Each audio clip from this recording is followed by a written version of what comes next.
अस्वीकरण। यह कथा एक रचनात्मक, प्रेरणात्मक और कल्पनाशील प्रस्तुति है। इसका उद्देश्य किसी धार्मिक या ऐतिहासिक तथ्य को चुनौती देना नहीं, बल्कि प्राचीन भारतीय ज्ञान, विज्ञान और चेतना की गहराइयों को एक नए दृष्टिकोण से देखना है। रात थी। अयोध्या के आकाश में असंख्य तारों का समुद्र बह रहा था। चंद्रमा के नीचे सरयू का जल चांदी की तरह चमक रहा था और उसी निस्तब्धता में एक आवाज गूंजती है, धर्म केवल आस्था नहीं, यह ब्रह्मांड का संतुलन है। कहा जाता है, जब पृथ्वी का कंपन असंतुलित होने लगा था, जब मनुष्य अपनी शक्ति को भूलने लगा था, तब ब्रह्मांड ने एक संकेत भेजा। उस संकेत का नाम था लियोड राम। वह केवल राजा नहीं थे, बल्कि कॉस्मिक कोड के धारक थे। उनके भीतर धर्म का एल्गोरिदम था, एक ऐसा अनुशासन जो तारों के घूमने से लेकर हृदय की धड़कन तक हर चीज को नियंत्रित करता था। ऋषियों ने उन्हें मर्यादा पुरुषोत्तम नहीं, बल्कि कॉस्मिक डिसिप्लिनर कहा था, वह जो सृष्टि के कोड को पुनर्संतुलित करता है। जब वाल्मीकि ने कहा, राम जन्म लेते हैं जब अधर्म बढ़ता है, तो उसका अर्थ केवल धरती पर अन्याय नहीं था। यह ब्रह्मांडीय आवृत्ति, कॉस्मिक फ्रीक्वेंसी की बात थी।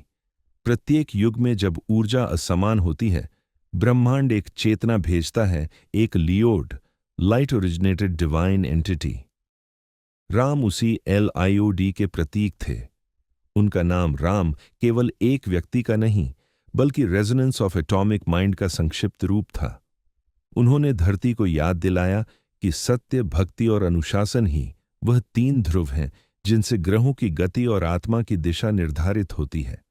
कहा जाता है कि जब राम ने धनुष उठाया तो वह केवल एक शस्त्र नहीं था, वह एक रेजोनेंस डिवाइस था, जिसे आर्षि अगस्त्य ने आकाशीय तत्व संयोजक कहा था।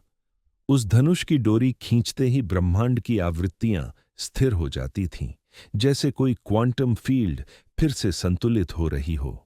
लंका का युद्ध केवल अच्छाई और बुराई का नहीं था, यह फ्रीक्वेंसी वॉर था, जहां रावण की ऊर्जा 999 मेगाहर्ट्ज पर कंपन करती थी और राम की 108 हर्ट्ज पर, वही 108 जो आज ध्यान मंत्र और ब्रह्मांड के केंद्र की लय में गूंजती है।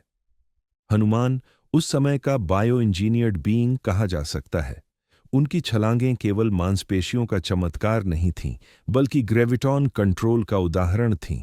वे वायु तत्व के परम सूत्र को नियंत्रित करते थे, इसीलिए उन्हें पवन पुत्र कहा गया।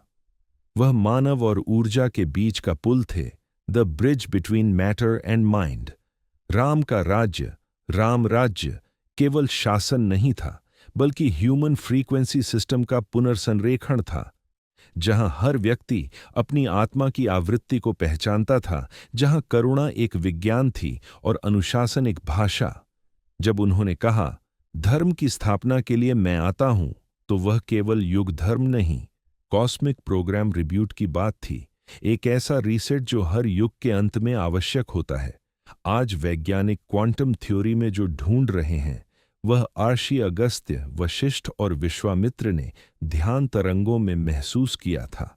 राम उन्हीं तरंगों का मानवीय रूप थे, एक ऐसा अवतार जिसने दिखाया कि ब्रह्मांड का विज्ञान और मानव की नैतिकता अलग नहीं, एक ही है।